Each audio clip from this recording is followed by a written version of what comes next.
And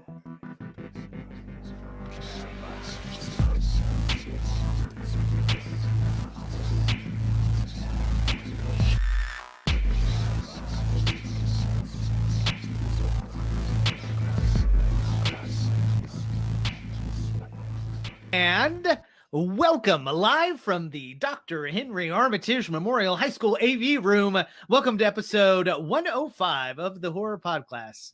My name is Tyler, and I run Signal Horizon, a magazine dedicated to exploring genre fiction in and out of the classroom.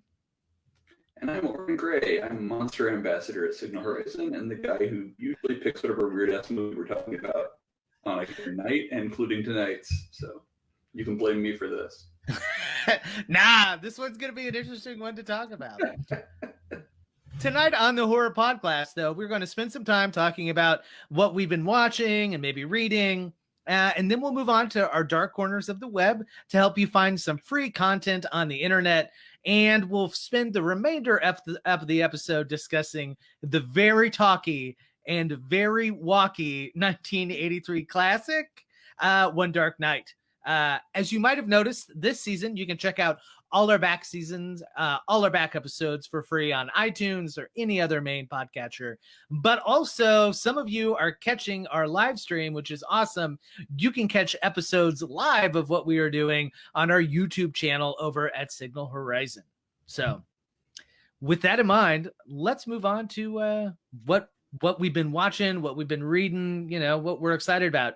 Oren, what's going on over at the Gray, at Castle Gray? Once again, I'm going to talk about something I'm not reading yet, but I just got in the mail John Langdon's latest collection, Children of the Fang, which I am super excited to dig into as soon as I get to Clown on the Cornfield. But it's very thick also. Like, it is that's a tome, man. Yeah, and it's got huge. Like a lot of, like, the table of contents has a lot of stories in it, which normally when you get a John Langdon collection, it is this thick. It's like 5 stories because they're all like novellas. This one's got like a bunch, which I'm really excited. So yeah, that's very cool.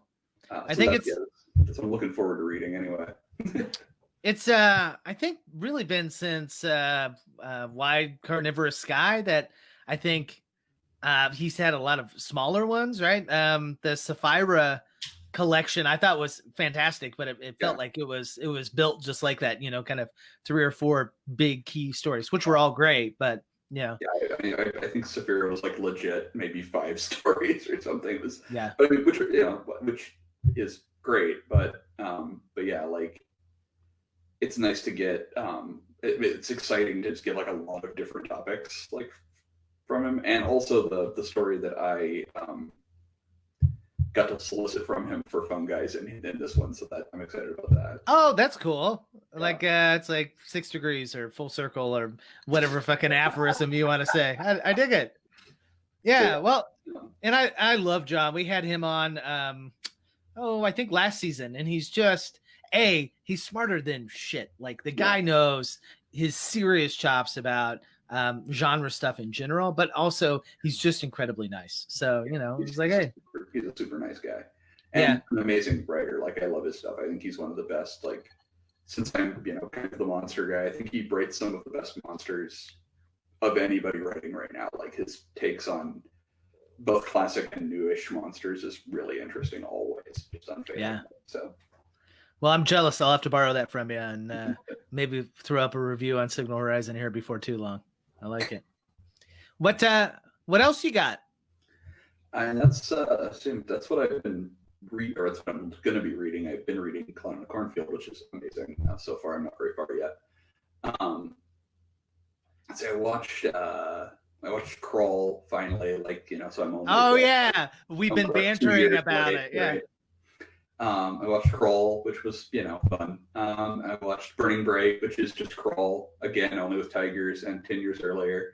Also, because tigers, that makes a ton of sense, right? I love that Burning Bright came out first of those two. It's like, wow, yeah, we have someone trapped in a house in a hurricane. What kind of big carnivorous animal should they be trapped in there with? And tigers is the one someone thought of first. Right. Like, they're not reaching the bottom of the barrel. Like, that's at the top, you know. Yeah, Like, yeah, that's like apparently, first thing was go-to. like hurricane plus tigers. Makes sense to me. Put them in. Yeah. I have not seen Burning Bright, but I do agree with Katie here in the chat. I thought Crawl was a ton of fun. If you don't take it for anything more than it is, you know, this kind of basic thing, it's fine, you know. Yeah, It's got Barry Pepper in it. Come on. what I think I called it on Letterboxd like aggressively acceptable or something like that. Like, really the only downside about Crawl, and if you get over this or don't care about this, then it's great. But like what I called it there was like it's you know it's a movie about a person trapped in a CGI house with CGI alligators in a CGI hurricane in CGI Florida. If you're okay with all that, then you're fine. It's fine. Right. There's nothing wrong with it past that. Yeah. Well, and like I joke about Barry Pepper, but I think I had to like that movie because I was like, I've always liked Barry Pepper and he's always been this cool guy. And then I woke up one day and Barry Pepper was like 45 years old and is playing a guy that has like a college like daughter. And I'm like, oh, fuck, I'm fucked. You know, I just turned 40 like last month and it's like, okay, all right, I get it. You know, you can grow up to be Barry Pepper. See, it's fine. Yeah, right. I could grow up. I could still be my own hero. I love it. I love it. You could lose like 3/4 of your limbs and still be fine. Like that dude did. Yeah, that fucker got bit like 12 times. Right. Yeah. Like I kept like I do this in movies a lot, but I was like I spent that entire movie going like everyone in this movie's in shock and dead. Yeah. Like yeah. that adrenaline surge is only going to keep you going so long, people. And that long is not all damn day. And slowly but surely, one of those crocodile bites is gonna do some damage. You know, I do agree here with Patrick, who kind of highlighted. Chat. I am missing this entirely. Oh no! Like, is it on the side for you? Yeah, it's on the side for me. Click on the comment box, maybe. Oh, they're there. Okay, now they're showing up. Okay. Yeah. Yes. All right. But the father-daughter relationship, I mean, it's not the deepest thing in the entire world, but I love that it's complicated, you know, like there's a lot of shit going on there. It's not just like, oh, I love you or, oh, I hate you. It's like, holy shit, maybe my dad is a complex human being with emotions of his own, which like, I don't know, maybe because I'm old, I identify more with that, you know. I try to urge all my high school kids, because if I had a nickel for every time a high school girl especially was like, my mom's such a bitch, you know, like I hear that all the time. I'm like, they may come across that way, but they're also human beings, you know, like they're doing their best with what they got. So yeah, it is what it is. Yeah. We'll save the Crawl episode maybe next time. Episode? Yeah. maybe but I'll kind of touch on what I have been doing as of late. We went back to school, so like I don't know. The whole world is chaos, and I have been mostly horrified not by the stuff I'm ingesting, but by the stuff I'm around every day. So, couple of things. Number one, I've talked about this a few times, but that's Cursed Films. It's out on Blu-ray right now by RLJE, and it is fantastic for no other reason. You can catch all that shit for free using a promo code over at Shudder if you just wanted to watch the episodes. What I think is fantastic about the Blu-ray is they have Jay Cheel, who's the director, the guy that put it all together. He's got a commentary track over everything. So he's like there is a particular character in the Poltergeist episode, I won't ruin too much for you, where I found a little over the top, right? I was like, is this guy for real? And Cheel mentioned when I interviewed him when it originally came out, but you can totally hear it and see a lot of that in the director's commentary. He's like this guy is not a character. He's genuinely that into like his shit, which is amazing to me, you know, like he is not a caricature. This guy is living his best life in this context. And I've never wanted to be somebody more than that guy, you know, at least for an hour or two. Be like, your world is fucking insane, but awesome. So, you know, hey, whatever.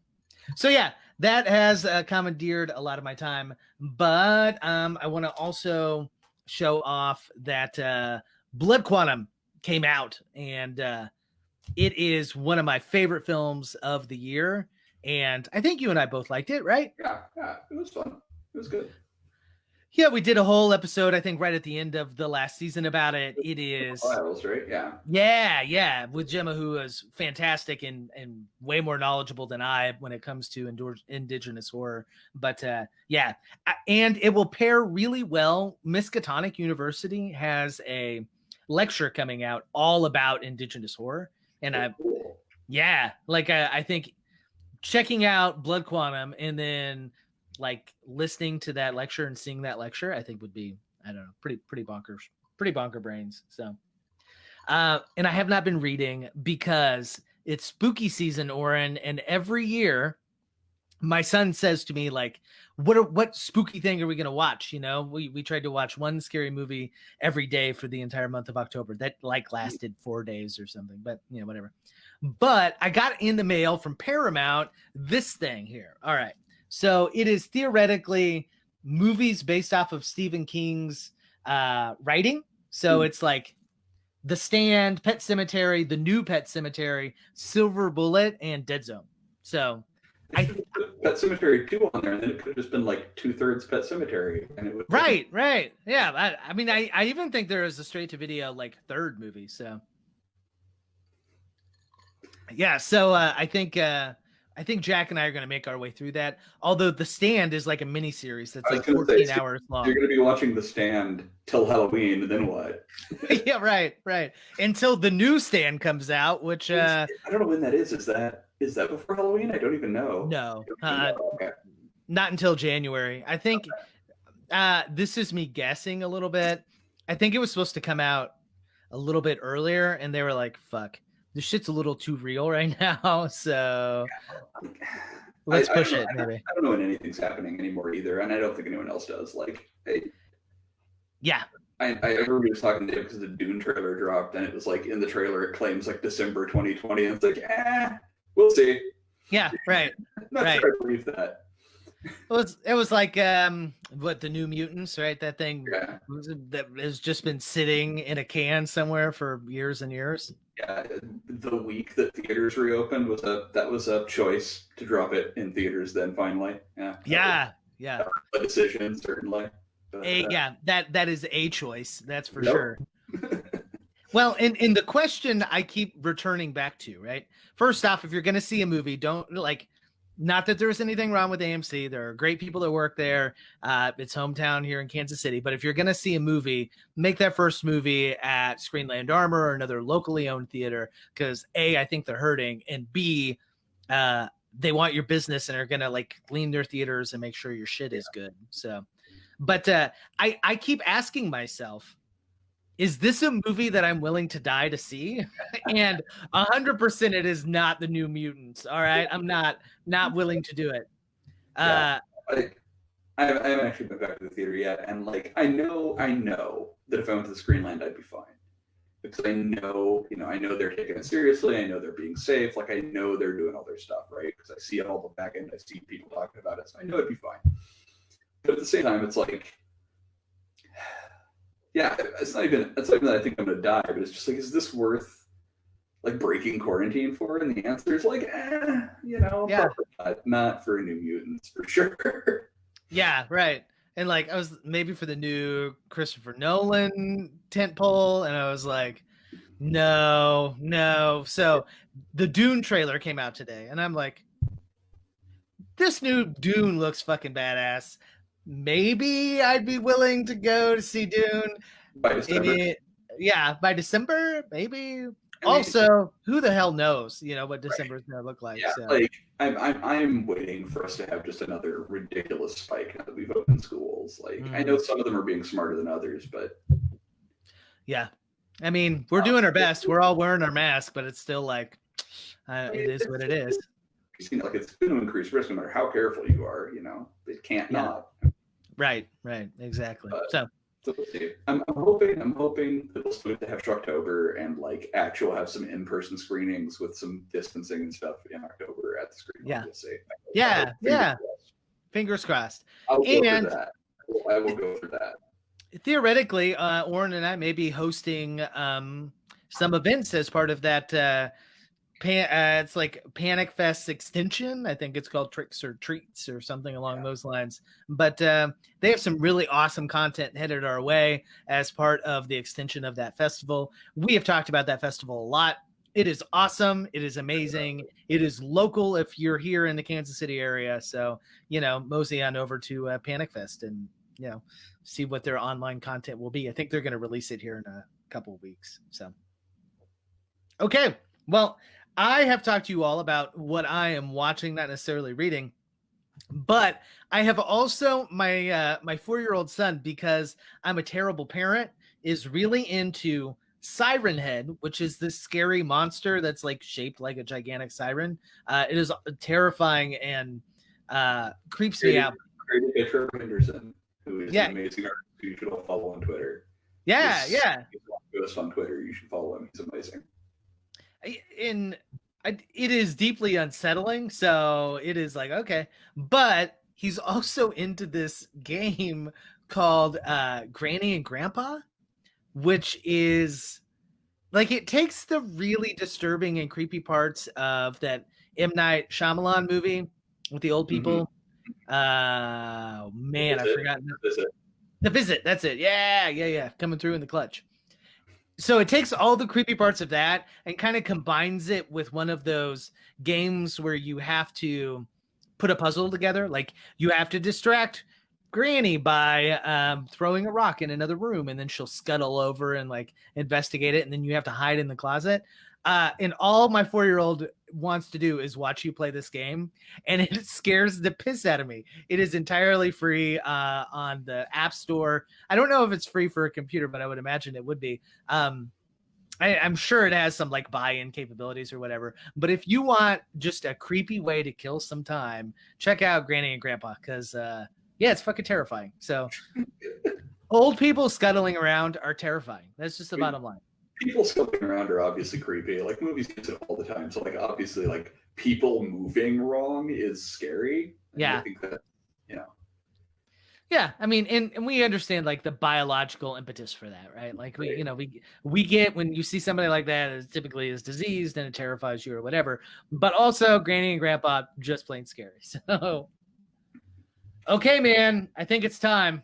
To introduce tonight's essential question. It's time for our only short summary of a movie ever in the entire history of this podcast. I know, it like fell in my lap. I'm like, oh my God, Oren's going to be so thrilled. But here is tonight's essential question. Is One Dark Night a prequel to The Dark Knight? No, that's not it. That would be an easy question to answer. But how about is One Dark Night more talky or more walky? I have lots of opinions about that. But before we get to those opinions, here is the one sentence Internet Movie Database summary of this movie. As part of an initiation into a club called the Sisters, a young girl must spend the night in a mausoleum. Carl Raymar died of an apparent heart attack, but the bizarre condition of his apartment and the true cause of death of the missing girls remains a mystery at this hour. Do you have any idea why your father murdered those girls? There's no proof that he murdered them. Please, no questions. Here you go. Julie ain't no sister yet, Kitty. Well, she's passed every test you've given her. For your information, Leslie, I'm far from finished with her initiation. I've got to prove I can do it. All she wants to do is show how weak and chicken you are. Yeah, and that's all the more reason why I won't back down. So I'm supposed to stay out here all night? Of course not. You're staying in there. Mausoleum? Uh-huh. We'll be back in the morning to make sure you stayed in there all night long.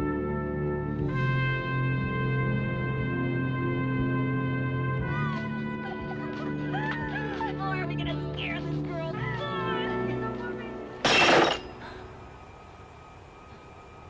Mrs. McKenna, my name is Samuel Dockstetter, and I'm a feature writer for the World of the Occult. Do you know anything about bioenergy? It's the electromagnetic force in all living things. Carl Raymar was one of the only true practitioners of telekinesis in the world. Raymar. He could move things with his mind. He was a genius in his field until... They found a whole bunch of dead girls in his apartment. Doing some hereditary studies, we found that members of the same family often possess similar psychic powers. Considering the strength of his powers, it would be interesting to follow up. Maybe he wants. I'm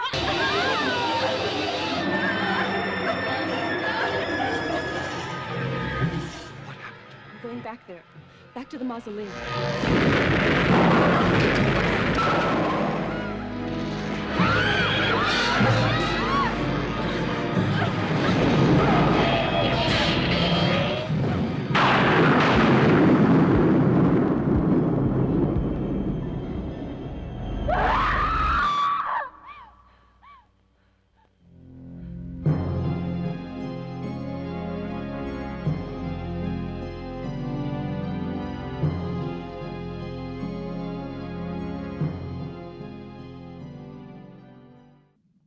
That's all I got.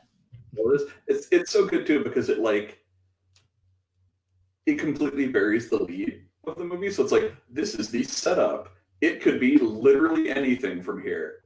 This could be a romantic comedy based on that sentence. It's unlikely, but it's possible. Yeah. Like this could go literally any way. We didn't bother to tell you anything about the actual plot, just the setup. Yeah, and I mean, here's the bottom line. Like, the bulk of the movie takes place in the mausoleum. Like, I know why they reference that, but yeah, they completely leave out, Mr. Lightning Eyes, which Right. also coincidentally was my nickname in high school. It was not. It was not that in high school at all. It was probably Big Dork. So, why this movie, right? You were like, we got to go with this movie next after, I honestly don't remember why I picked it next. I think I just noticed that it was on Shudder, Okay. which it is. Like, everyone, this is on Shudder, and you should use the promo code he mentioned earlier and go watch this movie because it's great. Yeah. We're going to discuss how it's not great for the next half hour or so, but it is. It's great, I promise. Well, let's start off with the positive. Why is it great? I have some opinions. I did not hate it. It was not my favorite, but I did not hate it. Why awesome? So, first of all, I love movies. There's this whole subgenre of movies from the 80s that I still want to make an anthology with themed around this at some point, where they were all set in cemeteries, right? Like, they were all teen horror movies set in cemeteries, basically. There's tons of them, or mausoleums or whatever. And so it's one of those, which I love. But also, the thing I love the most about this movie is that it's the setup, the whole thing that they left out of that one sentence summary is, it feels like legit occult stuff. Okay. It doesn't feel like movie occult stuff until the very end.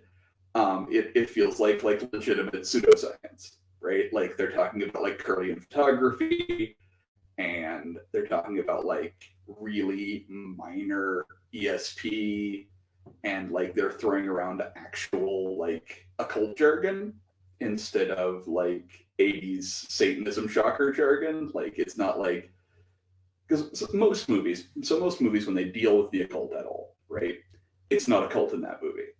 It has a simple, direct answer that everyone knows.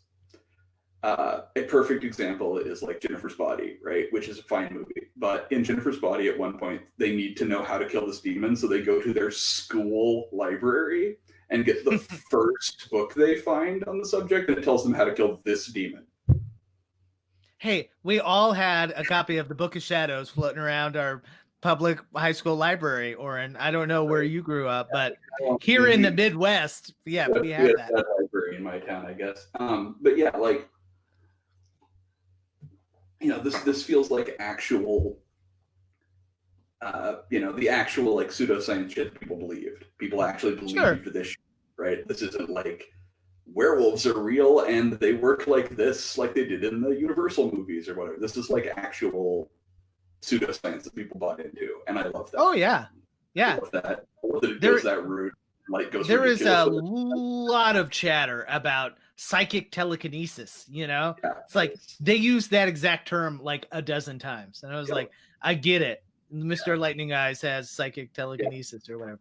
But here's my question: is there a non-psychic telekinesis that I'm unaware of? Because I pretty much thought that was in the definition, right? Like, if you have no. Oh, okay, all right. Well, like etymologically, right? Telekinesis would just be remote moving. So I suppose you could do it ways that weren't psychically. I'm not sure what they'd be, but like anything that moved something without touching it. I think the only way it could be non-psychic would be if you had to like shout it out, you know, like checkerboard, go move, right? And then I don't think it's psychic, right? Yeah, I don't know at that point. We'd have to drill down into like some etymology. Like we'd have to be a linguistics podcast, I think, at this point. Hey, you know what? I'm willing to fucking try anything. So check us out next week as we look at the root of the word telekinesis. Actually, I would totally listen to that podcast, but I'm also a gigantic fucking nerd. So yeah, whatever. At least they pronounced it right. It wasn't like the Dead Talk Back where they pronounce it telekinesis. I actually kind of like that better, right? Telekinesis, whatever. We are rapidly losing our audience as we purposely, misstate words. Okay, so a couple of things to pick out, at least about the casting of this movie, right? Number one, it has a really young Meg Tilly in it, right? Yeah, in the lead role. I mean, lead-ish role. Yeah, lead as it has. I mean, yeah. And she's fine, right? She plays I would not say a spectacular ingenue, but she fills the bill and screams correctly and is she seems cute. Legitimately terrified of that mausoleum. Like by the end, she seems like she is actually kind of losing her grip, which apparently she kind of was. Like apparently the actress was really like not comfortable in the mausoleum at night. I gather from reading some background stuff. So interesting. She was apparently really genuinely pretty scared, but she seems it. That's for sure. Yeah, and it also has Adam West in it, right? Of course, yeah, good old Adam West. Who being a huge asshole in this movie. Yeah, like I was gonna say he's really undervalued in this. You know, like he's borderline gaslighting his wife and just kind of being a dick. Yeah. Right. And some of that is certainly that it is from 1983, right. You know, and there is certainly a certain amount of that just, I think, was pervading the culture at the time. But yeah, I was like, man, this was not the role I thought he was going to play. I did not love that part, but yeah, whatever. I think you get a little bit of his kind of snarky wit or whatever you want to call it. And that was good enough. So, So let me say, I didn't hate this movie. In fact, I really adored the last 25 minutes of this movie. Like I really liked it. This movie are mostly what save it, honestly. But yeah, like they're damn near perfect in that they capture this kind of 1980s kind of. I don't want to use the term schlocky because it's not, but there are a lot of really slimy, grimy skeletons in this movie, right? Oh, yeah. And most of them feature this last kind of 25 minutes or so. But it was like a PG movie, you know? Yep. Yeah, I don't know how it was a PG movie, but yes, apparently it was. Apparently the Academy's like, you can have as many melting corpses as you want as long as they're dead already. Well, and that's the thing, right? Like the melting corpse, when I was researching for the movie, somebody said this has the best melting corpse since Raiders of the Lost Ark. And I was like, yes, that's where I've seen that. I swear to God, there are a couple that like they pulled right off of that set, and specifically from, you know, the guy that opens the Ark. It's like, yes, they clearly used the same effect, which is the like the light and then the fan on the wax. Like they clearly used the same effect to do the melting. Like it was obviously the same technique. Yeah, which totally works, you know. It's fantastic. Okay, so before we kind of get into the, you know, kind of deeper ideas of what the movie could be about, can you give us a little bit of the backstory? Because, you know, all we have right now, and there may be some people watching right now that haven't seen the movie, like Mr. Lightning Eyes, what was his shtick in the beginning? So apparently he was a psychic who could move things with his mind, and also Psychic telekinesis. Yeah. And was also a psychic vampire. He was a psychic a lot of things. We're going to put the word psychic in front of everything we say. Yep. But he was a psychic vampire, so he could also feed on emotions. And so he would like scare people to death. As so one would do. Yeah. So he was basically like a serial killer who scared girls to death. I don't know why girls, because that's who serial killers prey on typically, I guess. I don't know. But like, so my favorite thing is like it sets up what's going to happen at the end, because like in the tape that she listens to, his daughter listens to, that's like talking about what he did, it talks about him like doing this to rats. So he would like kill a rat and then use his corpse to scare the other rats to death and feed off of the energy they generated. And so that's what he's ostensibly doing to these girls at the beginning, and then presumably still doing at the end.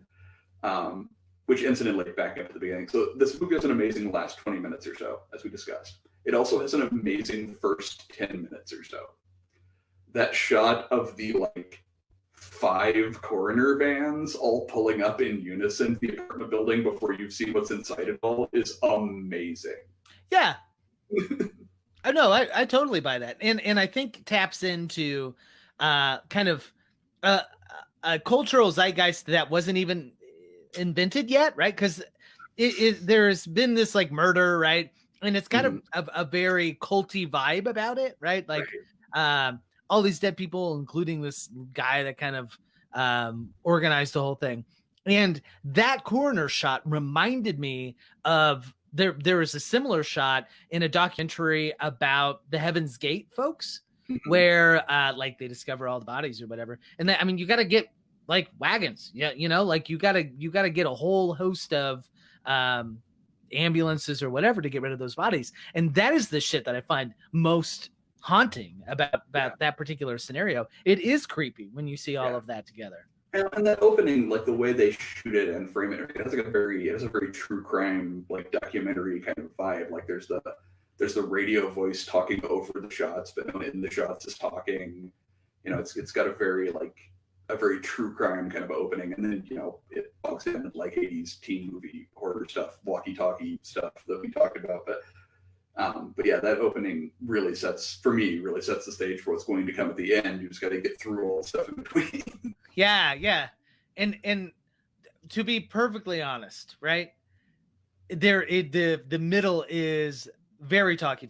Like there's not a ton of shit that happens, right? Like I was putting together maybe a more general plot, or like at least a discussion of the second act of this film, right? Because I think the first act is kind of dominated by the setup of, you know, Lightning Eyes and his cult, or, you know, his murders and all that kind of jazz. And then we establish all the characters, but the middle act really is just a group of girls walking up and down a mausoleum, right? Right. Like they drop her off at the mausoleum, and then they all leave, and then they all come back. Right. So like people leaving and coming back to a mausoleum, it's like it's a lot. It doesn't drag for me because the movie's too short for it to really drag for me. But like I can see how it totally would for other people. Like it is a very, very soft middle in a movie that has a very, very good beginning and ending. The middle is very saggy and messy. So when I was putting together the analysis, right, it was like the middle is very walkie and talkie, but I swear to God that mausoleum has been used in a billion other movies, right? Like it looks like it looks just like the one in Phantasm. You're right. I don't know that it is, but it looks just like it.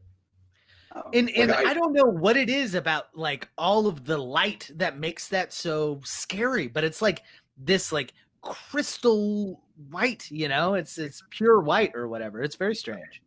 And like this one did some great stuff with the lighting, and not just at the end, but he had the like Shasta pink lighting and everything, which I adore. But like when you see the light coming down through the window, the skylights, and then like they'll change the color of the light coming through the skylights, or change the angle or something that'll change the pattern on the floor and stuff. They did fun stuff with the mausoleum even before the crazy shit starts. Yeah. But yeah, and the mausoleum's a fun great. Like for me, part of the reason the middle doesn't drag more is because we're gonna spend the night in a mausoleum and we're gonna go sneak in and dress as ghosts and scare her stuff. Like that stuff is, I love that shit. Like, Yeah. My Goosebumps, kids scary story book. Let's all have a sleepover and tell scary stories. Like I love that shit. And so like the middle of it has enough of that to keep me going, even when it's just people walking around and talking, which it is 100%. Yeah, well, and in that way, right? The setup is this like spooky thing that we were going to do to people. It reminded me of, I think the name is Hell Night. Yeah. It Anyway, I don't know if it's the one you're talking about. yes, it 100. Yeah, I'm pretty sure it's got Linda Blair in it. Yep, that's something. Yeah. Yeah, this is actually really similar in weird ways to Hell Night, like because the killer in Hell Night is this kind of weird occult figure that the kids don't really know about. Mm-hmm. Yeah. So. And it kind of taps into like, we broke into this place. It's creepy to do this fake creepy thing that suddenly becomes very real. But it also just has remnants of that kind of satanic panic, right? Like when anything that was remotely occult. I mean, we're both products of the 80s. It was like anything remotely occult. And, Ryan from down the street's mom would be like, holy shit, we got to go to church. We like, you can't go play Dungeons and Dragons. Yeah. And I don't know about you all out there, but I was the type of kid who was like, oh shit, I need more of that, not less of it. I was like, yes, feed me more. So I would totally be that kid that broke into a mausoleum or a creepy haunted house or whatever it was. Right, 100%. Like so, back to one of the things I love about this movie actually. So I was talking about the villain from Hell Night, and one of the things that makes it different from Hell Night is that like. And this is big spoilers for people who haven't seen it. We've already spoiled it for people who haven't seen it, so whatever. There's not much to it. But yeah, I love that the corpses at the end are still inanimate. They're floating around, but they're not moving. Like their hands don't work. They're just being remote controlled. They're just floating around, right? They're just being pushed essentially by psychic telekinesis. And even Raymar, Lightning Eyes there, who has an awesome name. It's Raymar. That's an awesome psychic bad guy name. True. Even he, like at one point he moves his arm. That's the only, like he doesn't get up, he doesn't walk around, he doesn't talk, he's not a lich or anything, he's just a corpse.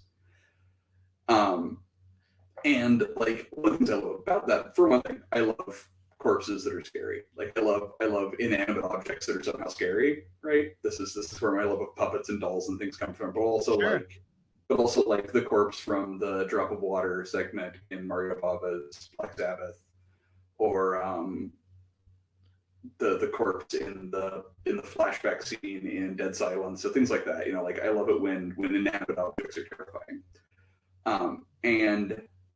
But also like we just did an episode not too long ago about Hell House, right?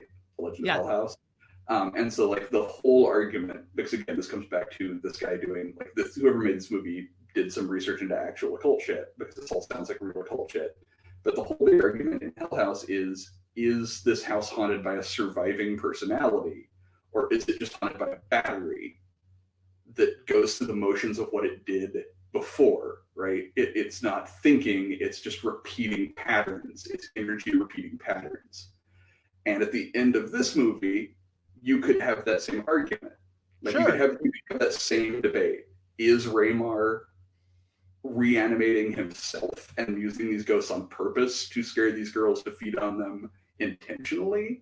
Or is his corpse just a battery that is doing what it did while it was alive? Like, is this energy just following a channel that he laid down while he was alive?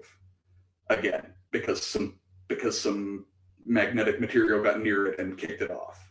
Yeah, right. Or And it's just like leftover weird psychic telekinesis juju or what, whatever. It was a charge, and whatever it is that it charges to got close to it, right? Because some girls came, and that's who he killed.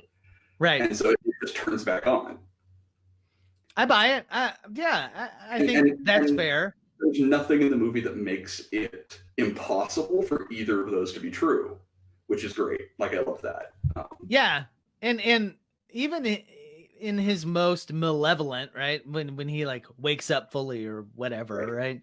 He, you're right. He's not like overly mobile, and that's what I could appreciate about the Ghoulies in this particular movie is like they're not physically intimidating. They're fucking gross, right? Like they're icky and scary and whatever, but it's not like these like oozy gooey skeletons are going to run you down. It's in fact, like I got the serious impression the people they kill, they just like suffocate. They just like lay on, right? Like there's enough of them that they overwhelm whoever the victim is. And fundamentally, I think you're supposed to believe that essentially they got scared to death. Okay. I buy it. I mean, the other people he killed supposedly was he scared them to death. Like he tormented them until they died of fright. Yeah, I buy it. I mean, I'd be scared to death if a gigantic oozing pile of skeletons was like, "Let me lay on you." Around and bumping into me, yeah, like yeah, and you had no idea why, right? Like because these girls have no idea who this guy is. One that's of them true. Knows he was a psychic, but like. They don't know what he did really. They don't know the backstory. We do because his daughter listened to the tape, but they don't. Right. And when she shows up, she's like not scared of him, right? She confronts him and isn't scared of him because she knows what's going on. Yeah, well, that's we get some at the beginning of the film, especially. We get these big like just exposition dumps, right? So that we are caught up quickly. And one of those exposition dumps alludes to a newspaper called The World of Occult, right? And I'm like, I don't know what that is, but I sure as shit would subscribe to it. Like, especially like if its reporters are like the creepy dude who is the reporter from it, right? Who seems like a dude who reports for The World of the Occult. Like, right. In any other movie, he would be the villain. But he's the guy with all the information, and like I can just see like the police officers that are like, oh fuck, that's Mitch from World of the Occult again, like don't make eye contact with that guy, right? Like he's gonna come over here and talk about Mr. Lightning Eyes, and I was like, yeah, like I don't have 30 minutes to listen to this guy ramble on about psychic telekinesis again. Yeah, but and what warmed my heart, right, is that's said as the title in the movie in 1983 to make it creepy, to add credence to whatever it is that they're saying about the occult, but it's like very taboo. And now I legitimately think if somebody put out that zine like on the internet, it would have 100,000 followers on fucking TikTok or whatever, like that's the most well-liked freaking Twitter account on the face of the planet. And we're like, hey, come on. Can you imagine if that like really earnest creepy dude had a podcast called World of the Occult? Oh my god. Yeah. Everyone would fucking listen to it. Yeah. That shit. Yeah, we'd be trying to book him as a guest, be like, hey, let's get Frederick from the World of the Occult. Yeah. Fuck yeah. Yeah. Hell, I might look for the guy anyways. I don't know. But yeah, it's I think little things like that make this film redeemable. Like it is a little slow from time to time. It meanders, but I think there are a couple of things that make it really impressive. First off, the entirety of this film was made in 28 days, which I think is incredible, right? Like it is. It's one thing to make an indie feature on the quick, on the dime, with a good sized team and some money, but like these guys put together a big released film in 28 days, and that includes all of the editing, all of the sound design, all of the special effects, all of that from first scene to release in 28 days. So adding all the many optical lightning effects. Yeah. Many optical lightning effects. So here's my question, right? Because it does use those optical effects and really kind of neat gel lighting and whatnot. But like, do you think it is a little jallowy? Maybe. I don't know. What I know is that, so you mentioned that Tom, in the notes, you mentioned that Tom McLaughlin wrote and directed this, who also made the Jason Lives, the Friday 13th Part 6. Right, and, correct. Like, that dude definitely loves his optical lightning effects. Like, that movie, again, a Jason movie, which does not, immediately, when you think Jason movies, you do not immediately go, yes, lightning. That's what I think of. Like, that movie right. With optical lightning effects. Like, this dude loves them, which I also love them. So, good for him. Sure. This dude, obviously loves his optical lightning effects, which is great. I'm here for it. Yeah. And I might add, if you watch that Friday the 13th after watching this film, I think they would play well together, because you get a little bit of kind of McLaughlin's world, right? Like what he enjoys, what he thinks is scary and creepy. Yeah. Because I might go ahead. He definitely needs, if you watch the video, you will also notice that he needs a tighter screenwriter or something, because Jason Lives is literally just people stumbling on Jason, and then people stumbling on Jason again, and then people stumbling on Jason again. Its structure is terrible. Yeah. It's a fun movie. It's a fun movie, but it's a fun movie in spite of its story structure, because its story structure is garbage. Well, and I might add, it's got that Friday the 13th has a really strong first act, right? Yep. Like that whole and trying to last act. Yep. Yeah, like that's very cool. And the end of the movie, I think, is interesting and does some interesting shit. It's got a really weird and meandering second act, kind of the same problems that we have here. It's more like walkie and stabby than walkie and talkie, but it suffers from. There's a lot of walking and talking in the lead ups to Jason. There's a lot of people just wandering around talking about whatever they're doing at a given moment right before Jason kills them. Yeah. But I've got this doozy of a quote from an article that we found here from Fonts in Use. And I think it's really interesting, and it gives you some background on what McLaughlin's world is. Mm-hmm. Okay, it says McLaughlin's background in mime companies was apparent in the script. It's 80% visual and 20% dialogue. As a student in Paris in the late 60s, he once visited the catacombs of wall-to-wall human skeletons under the city, because that's how the French buried their dead centuries ago. And this experience left an indelible mark on his young psyche. So I loved that. It kind of alludes to that, right? Like it's all of these skeletons that have come to life. And that is at its strongest, I think, that makes this movie at its strongest. I don't know. Yeah, I mean, for me, the last act of this movie is so good. And so, it's so gorgeous and so atmospheric and so weird, because, it would have been something, any other movie in the 80s especially, these would have just been zombies, right? You'd have just had reanimated corpses coming out and attacking these girls at the end. That's what would have happened. And the fact that the corpses are not that they're these weird stiff dummies instead is so strange and creepy and unlike anything else. There's no other movie that does this ever anywhere.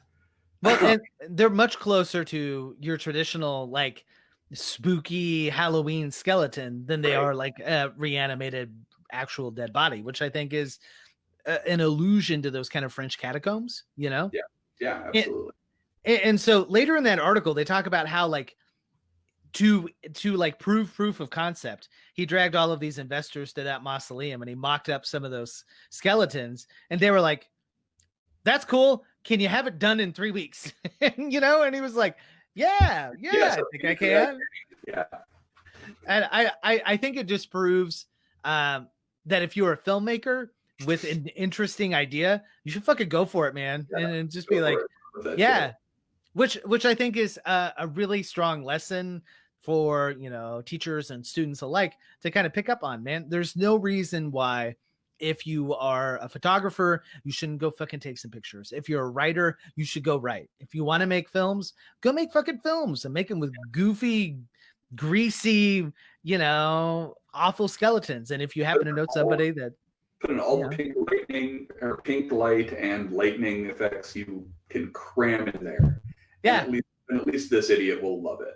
Yeah. So yeah, you might end up on an episode of the Horror Podcast, and we'll say it's walkie and talkie, but well worth your time or whatever. I will also add, though, that we are not the only ones that maybe had issues with it. And while we liked it, there are plenty of people that did not. And I've got one here. You ready for? I've decided, instead of Amazon, from time to time, I'm going to look at the 1-star reviews on Letterboxd, because Letterboxd is the film site for people who hate movies, so it makes sense. Like, yeah. Everyone on Letterboxd fucking hates all movies, all of them, all the time. Yeah, well, and so it's good. Go there and get all the reviews of people who just fucking hate everything they watch. Yeah, and you get two things for sure, right? Number one, the problem with Amazon reviews is like 90% of the 1-star reviews are like, I didn't like the format I got, you know, or like my box art was all screwed up, or like they sent me a region B one instead of, you know, it's all like shit that has nothing to do with the movie. Yeah. Which I think is horse shit, and I think Amazon should take it off. But, you know, Jeff Bezos has $1 billion trillion, and I'm a teacher. And they should at least like put a channel in there or something where it's like, this is a review of the movie, and this is a review of the fucking box it came in. Yeah, or the fucking post office for taking too long to get me the DVD. Yeah. But so Letterboxd, you never have that. You never have people bitching about the format that it comes in. Right. And I swear to God, if you find a review that's more than 1 or 2 sentences, everybody thinks that they're fucking Gene Siskel, you know, like it's like the post. But, and trust me, I do a fair share of that. My wife would tell you I can be really goddamn pretentious from time to time. So I own that could be me. But these fucking people are like, let me talk to you about why the search for Smurfette is, you know, all about the existential dread of, and it's like, oh my God. Right. So, and they usually won't talk to you about it either. They'll just like throw the word out there as though you agree already. Right.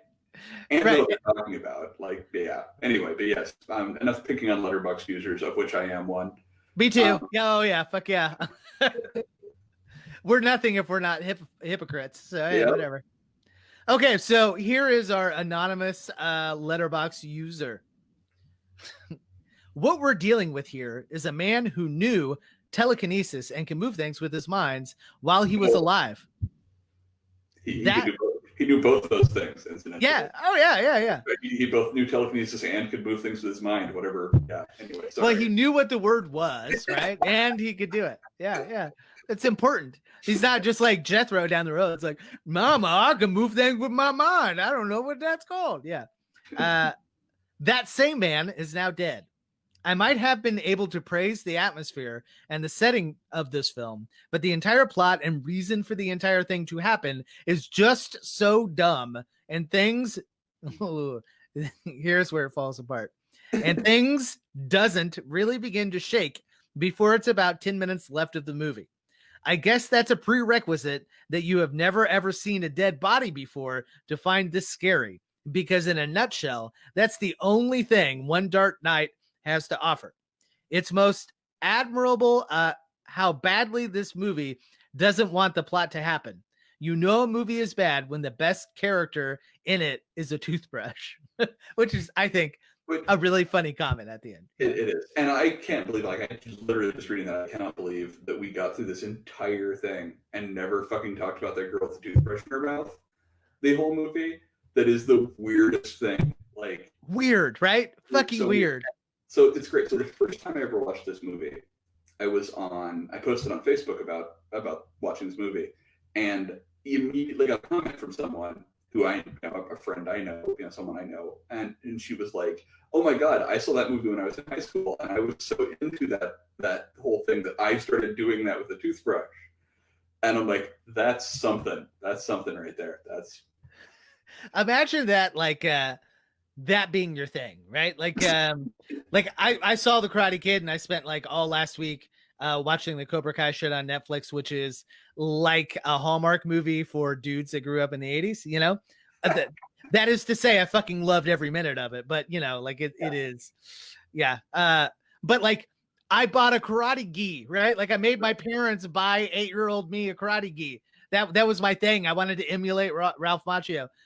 Your friend was like, I want to emulate. I wish I had a toothbrush in my mouth. Like, also, I want to emulate this kind of not nice girl at all. She's right. Not a good person. But you know, she kind of sucks, right? Yeah. And she was not the really villain girl, but she was definitely not like, she was definitely in the middle of the spectrum of the 3 bad girls for sure. Well, and nothing particularly cool, you know, like apparently she was just like, yeah, fuck yeah, chewing on a toothbrush, that's rad. Which, you know, I was stupid when I was in high school too. So yeah. You know, I guess the father and teacher in me is like, I guess it's better than smoking, but also I probably would tease the hell out of, and this is 40-year-old me, I would tease the hell out of any high school student I saw chewing a toothbrush. Also, we all have fucking masks on, so I'd be like, I don't understand. Yeah, like I don't get the physics of that, but maybe don't do that. I don't know. Also, I have this really terrible habit. This is embarrassing, but you know, whatever, it's confession time. Sometimes I will brush too hard and I will like jam myself in my gums with my toothbrush. And I would be really paranoid. I would trip and fall and fucking jam that thing down my throat or something. Yep. Yeah, I don't. It was such a weird like mannerism to give this character, and like she just sticks with it like literally to the last shot of the movie, right? And it's so weird. It's so weird. You wonder if that was written into the script, right? Or if that's just a choice that actress made. It was. So apparently, like, it was based on some friend Tom McLaughlin had. Okay. Who did this, I guess. So apparently there's been at least 2 real people who did this in the real world. And what makes you think? Do you have like your real toothbrush and your chewing toothbrush? You know, and your chewing toothbrush is bad for brushing. I mean, don't use that one for brushing. That's not good. And are you like, hey ma, I need a new chewing toothbrush because I've chewed through this one? Yeah, what the fuck ever. Yeah. So it is by far. In fact, there is a close-up at the end of this film of a toothbrush, right? It's the final shot of the film, right? Is this like poignant shot of this toothbrush, which is amazing. Yeah. But yeah, and now that I think about it, so like I wonder, so like people who suffer from or who experience, I suppose, mental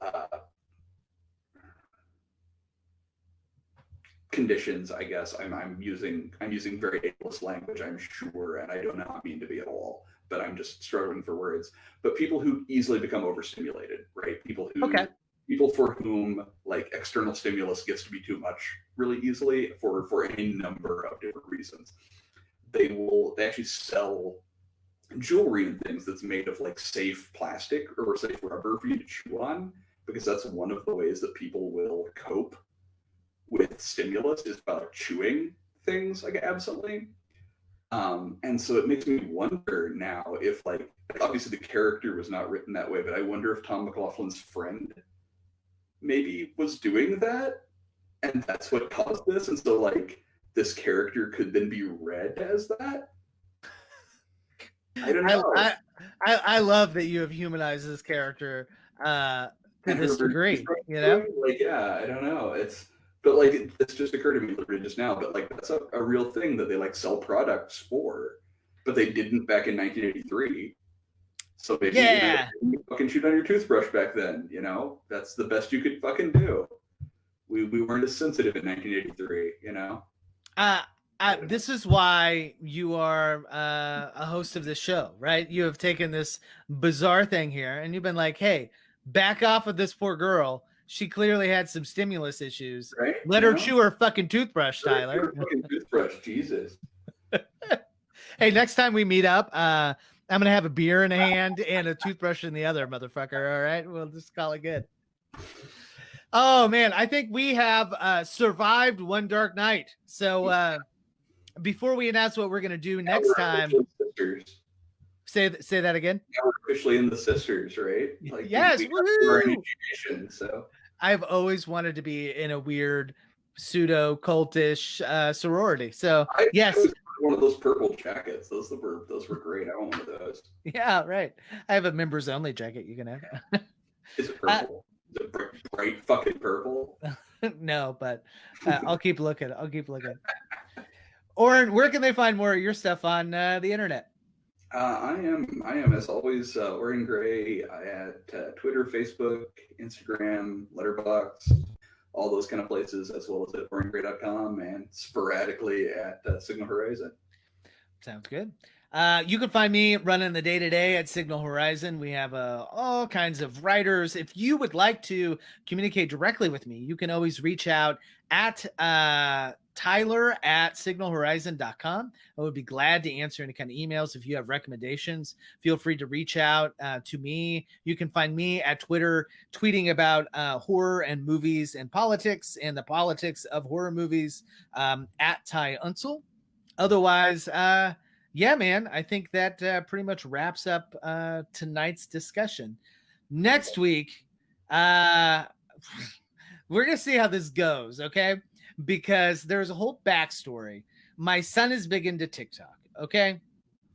And because I'm a good dad and I am desperate to hold on to whatever connection I have with my teenage son, like, I'm going to get a TikTok too, okay? So I've been scrolling through my TikTok shit, right? And I'm on teacher TikTok and there's creepy TikTok, which I kind of appreciate. But I saw this TikTok video of this asshole, okay? And he's like, here's my beachfront house in Malibu that I share with other social media influencers. And he like uses that term, right? And which I automatically think is like super fucking douchey, but maybe that's just me being old. I don't know. But then he tours this building and he's like, this is Sarah. She's into personal finance TikTok. And currently she's talking to people and giving them advice. And she's like 22 years old. I'm like, come on, really? This is our advice person. And then they'll go over to the sports and nutrition people who are like working out, right? And they are all young and they're all very, very attractive. And they are all very like fake, very influencer fake. And I watched this and then I made my wife watch it. And I was like, I hope an asteroid falls on this fucking house like tomorrow, right? Because this is like 12 of these people that are all like this. I will link to this tweet in the show notes for this episode.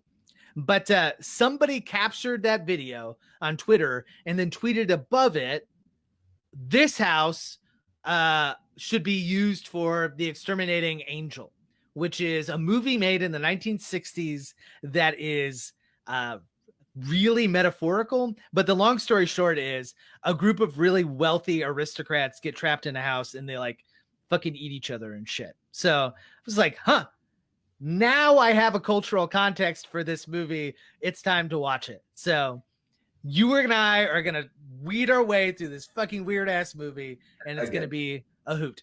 As I said to you before the show started, and I'm going to say it again on the air, I love that the guy who constantly says that Suspiria is like too complicated and smart for him picked The Exterminating Angel. That's delightful. That's really good. But when shit is this fucked up, and I got to admit, I've only read about it so far. I haven't seen it yet. When shit is this fucked up, it's only going to prove to be easy to kind of fit whatever agenda that you have within it. It's like, yes, that's my shit. I can't wait. So I will tell you all, you can check out that movie on Kanopy, which is the free streaming service that your library will allow you to set up. And Kanopy is fucking rad because it's got all kinds of like Academy Award winning movies and all kinds of stuff that you can stream. It's got a bunch of like Criterion stuff on it, I think, or used to. Yeah. Before. I don't know if it still does, but Hulu. Yeah. I don't know, but Well, and this is one of those movies. This is a Criterion Collection movie. It's also got the entirety of the A24 studio releases that are out like on home streaming. So like it's awesome and entirely free, and you should totally take advantage of it. So, and you should go watch it and then come back to listen to us fight about the true meaning of the exterminating angel. Yeah. But also go ahead. I was just going to listen to us just talk about them cutting people's eyeballs, which is in a different movie by the same director. Yeah. Well, also we'll fight about how to say this dude's fucking name, because I don't think either one of us really has it down.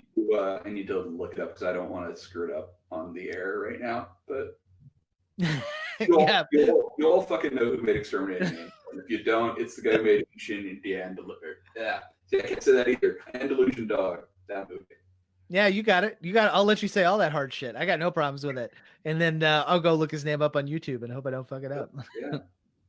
All right. Well, until next time, be safe, especially you teachers out there. Wear your masks. Don't let anybody cough or throw up on you. And we'll meet back here in 2 weeks. So class dismissed.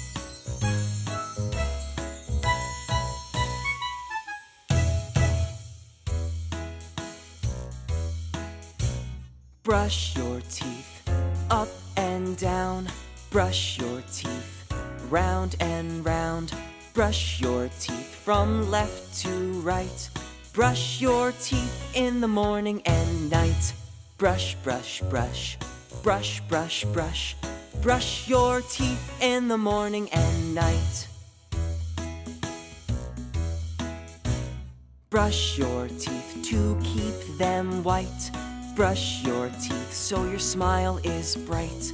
Brush your teeth, it's so much fun. Brush your teeth when the day's begun. Brush, brush, brush. Brush, brush, brush. Brush your teeth when the day's begun. Brush your teeth, just open wide. Brush your teeth from side to side. Brush your teeth, you sleepy head. Brush your teeth before you go to bed. Brush, brush, brush. Brush, brush, brush. Brush your teeth before you go to bed.